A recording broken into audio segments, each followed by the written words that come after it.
New York Yankees fans, yet again, it is Felix from NYYNEWS.com with my co-host Adam King, who is currently on the phone trying to make a dentist appointment. As you can see here, Adam King just, all right, we'll restart that. There's two Adam Kings on the line right now. It's the funniest. This is the funniest thing I've ever seen in my life. Yo.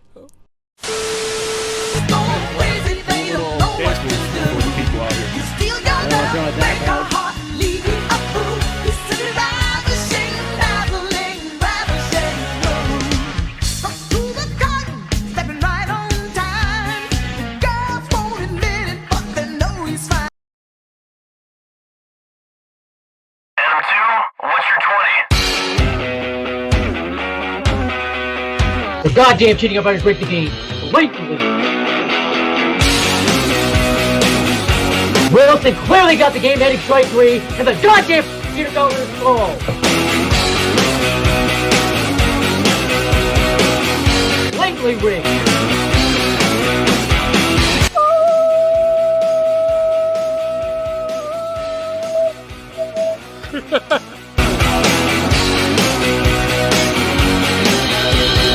Watching his hammer! Where's the goddamn foul ball? Are you kidding me?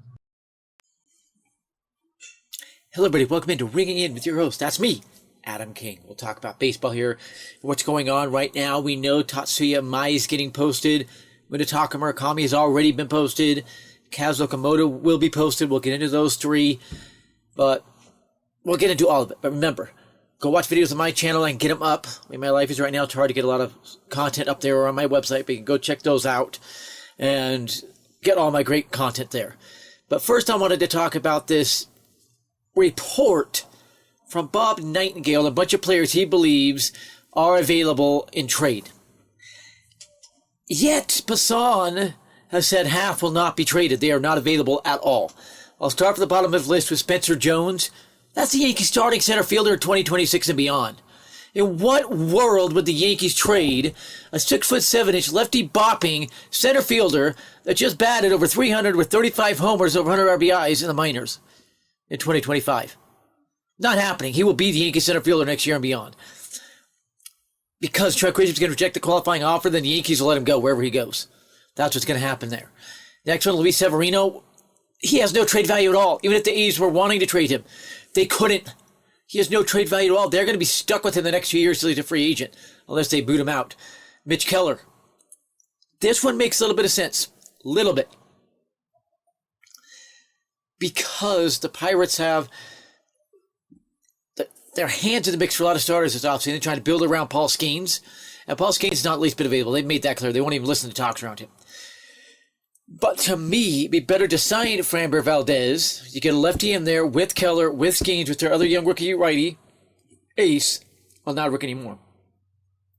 You've got a heck of rotation. So I don't see Keller traded, but this makes more sense. Edward Cabrera, okay, he may have something on that one. I think we can all agree with that. Sonny Gray, another pitcher. I don't know how they could trade him. His contract is too big, and he's too old to really get much interest. So I think the Cardinals are stuck with him. Stephen Kwan. There's a lot of talk around Stephen Kwan. I made a lot of talk, but I yet to find any foundation for it. What that means is anywhere the Guardian said he's available, or anywhere that they might be open to trading him. So that makes no sense at all. Next one, Mackenzie Gore. He's not available at all, I'm told. The Nationals are not trading Gore or Abrams. And Robert Murray said the same thing. He thinks it's false rumors flying around. Freddy Peralta, 50-50. We've heard this one around. It's a maybe. A maybe. Nolan Arenado, yes, he's gone. He's traded. The question is where and how much do the Cardinals eat? Christian Walker. Why would the Astros trade him? They're not getting Okamoto. They're not getting Murakami. They're not getting Pete Alonso. Why would they trade Walker? Makes no sense at all. Sandy Alcantara, another one. Yeah, okay, we'll give him this one. Likely trade it. Ketel Marte, yes, he is actually available. That's the next on his list. And with Marte, the Yankees are involved. They're at the GM meetings right now. They have had talks. Where do those go? We don't know. The talks at GM meetings usually set the table moving forward, and especially into the winter meetings next month. And Jarren Duran, we'll see. Red Sox, I've heard reports could trade Duran. I've heard reports they could trade Roman Anthony. We'll see. Duran is tradable. So is Anthony, but we'll see what's actually real there. Joe Ryan, Twins are not trading him. He's too cheap and too controllable still. Pablo Lopez, 50-50, has no real trade value. It's been that bad the last 2 years. We'll see on him. And then Fernando Tatis Jr., oh, BS. Oh, BS. He is not available in the least bit. There is no chance that contract gets traded, especially after he was busted using steroids. So over half the names that he gave are just BS. They're not available at all. So what do I expect moving forward? A lot more information popping out every day on free agents. By the way, Nick Kurtz is your American League Rookie of the Year and of the Athletics. And the Braves catcher Derek Baldwin, NL Rookie of the Year. Pretty good picks if you ask me. So, a big one is the Mets are expected to let Pete Alonso walk, as I've been saying all along. The Red Sox are the favorite with the Nationals and Marlins. So it looks like one of those three teams right now. We'll see if this market develops over the next month with Scott Boris's work. Now on Tatsuya Imai, he is going to be posted any day now. The Cebu Lions announced that late last night into this morning, and so he's as good as gone. Goodbye, Imai. He's heading where he heads. I believe the Yankees will get him, and there are reports the Yankees are the favorites. The Yankees and Cubs are the two perceived favorites on Tatsuya Imai. We'll see what happens when the talks start and what is going on here. I don't really see the Dodgers going after him or even Shota Imanaga because the Dodgers have 5 starters for next year, and you're not going to add a 6th. MLB is done with teams trying 6-man rotation. It did not work for the Dodgers. It's never worked with any team. 5 is the max. And, by the way, anything more than 5 is banned under the 13-pitcher max because you have to have 8 relievers. You can only have 13 pitchers. So, anyways, so that's the update on Tatsuya Imai. I could legitimately see Yankees grab him and have him as their number 5 starter. Because then you'd have Cole, Fried, Schlittler, Rodon, and Imai and have a loaded rotation. On Munetaka Murakami, Yankees still the landslide favorites, by all accounts. I believe the Yankees get him. What world are the Yankees going to pass on a 25-year-old superstar who just by putting him with Judge, it's going to spike his batting average and drop his strikeout percentage through the floor? Think about it. You grab him every time. Because just playing with Judge is getting a lot better pitches to hit. He was not getting in Japan. And MLB pitchers have a lot more control. And so he will get a lot better pitches to hit here than he wasn't in Japan. And he's going to be a star. First baseman for the Yankees for years to come. There are some rumors the Yankees could add him, keep Ben Rice around a few years, or TJ Rumfield, then move him to third base once Ryan McMahon's a free agent after the 2027 season. I've heard other things, even from Felix at NYYNEWS, that the Yankees could trade McMahon. I doubt it. The Yankees like his defense too much. I would much more believe that they'll keep him and then put Murakami at first base right now and keep Rice in his utility role, at least for this year. And then to kind of see what you can get out of McMahon. In Yankee Stadium, he's going to be a 3,100 bat. He never really got going after being traded to the Yankees in 2025, but he will in 2026. The Yankees will work with him there. So I'm not too worried. But Murakami is going to the Yankees. That's always been the plan. He loves the Yankees. Diehard Yankees fan and Hideki Matsui fan. Hideki Matsui is still one of Brian Cashman's assistants and advisors. You bet he's telling him go get Murakami. This guy had 55 homers in a season. Batting well over 300. Something Ohtani never did. This guy's going to be a star. Trust me. We're hearing the exact same things about him we were hearing about Ohtani when he came over. Keep that in mind. The Yankees are all over him. I do not foresee the Dodgers even talking to him because they picked up Max Muncy's option. That blocks Murakami. I could see the Dodgers going after the cheaper Kaz Okamoto. That one actually makes some sense. We don't yet know what Okamoto's thinking is throughout the U.S. Does he want to be West Coast, East Coast, Central, what? We don't know. Okay? How about Kaz Okamoto? Oh, talking about him. He is going to be posted anytime now. Not officially posted yet, but he will be. We do know that his team has already said they will ask the Giants, Yomiuri Giants, whatever they're called, Masahiro Tanaka's team, but Tanaka even said he thinks Murakami is a much better fit for the Yankees. So keep that in mind. He is more ticketed towards teams like the Mets, the Red Sox, the Phillies, the Cubs, the Dodgers, the Padres, the Mariners, Angels, all that kind of team. Because we don't know anything about it yet, what he's going to do. I think it'll be one of those teams. I don't think, though, he wants to go east. I think he wants to go west. So Padres, Mariners, Angels, probably your big-time favorites there. And, by the way, the Giants are not going after any of these guys. Imai does not want the Giants, for one. But two, Eldridge, Chapman, Devers. There is no possible way they're going to go after Okamoto or Murakami. There's just no fit. No way to fit him on the roster. Nothing. So keep that one in mind. It's going to be very interesting to see over the next few weeks how the free agent market develops, how everything happens. But we could be seeing a big move soon as the rumblings going around right now.